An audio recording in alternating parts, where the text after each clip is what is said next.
The following program is a production of Faith to Victory Ministries. Welcome to Believer's Challenge, with minister and founder of Faith to Victory Ministries, Michael Collins.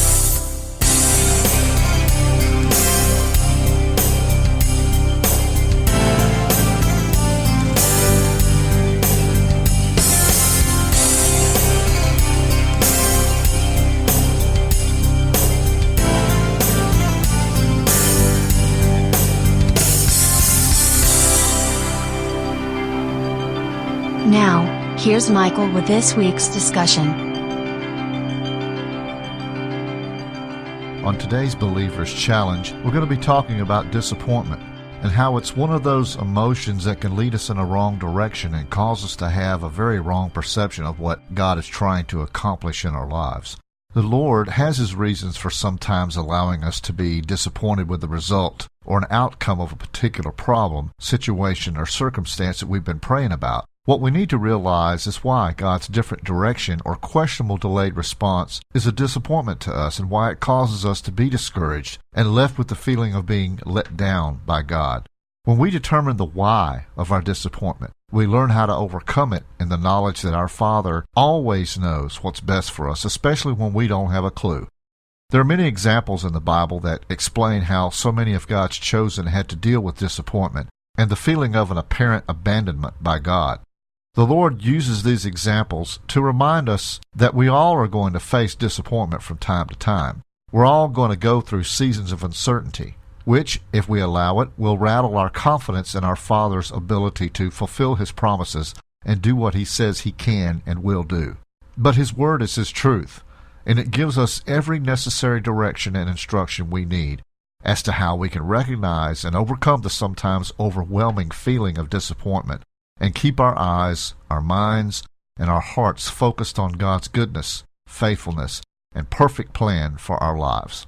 In Exodus chapter 5, verses 22 and 23, Moses expressed his confusion and discouragement in the fact that God had done nothing but allow trouble to come upon the Israelites, since He sent him to Pharaoh to speak on his behalf. He was voicing his evident disappointment in the fact that God had allowed nothing but trouble to come upon these people, and apparently wasn't doing anything about it to rescue them.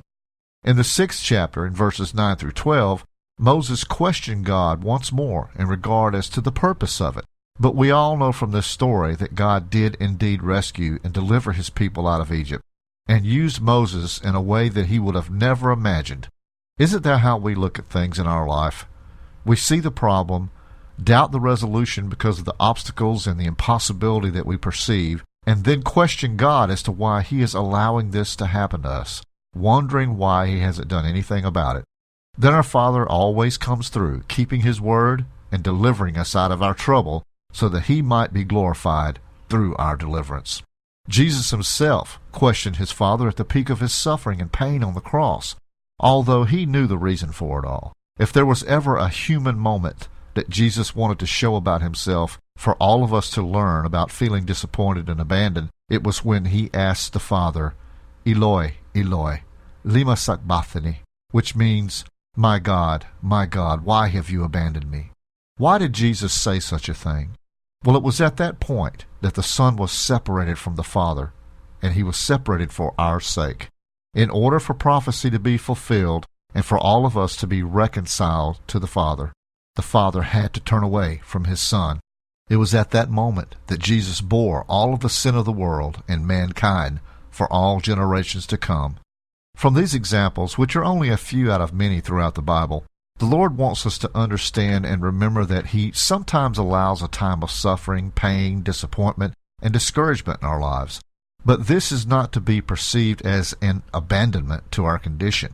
Instead, God wants us to know Him well enough to accept it as a time of refinement, a time of discipline and nurturing from a Father who loves us more than we could ever comprehend.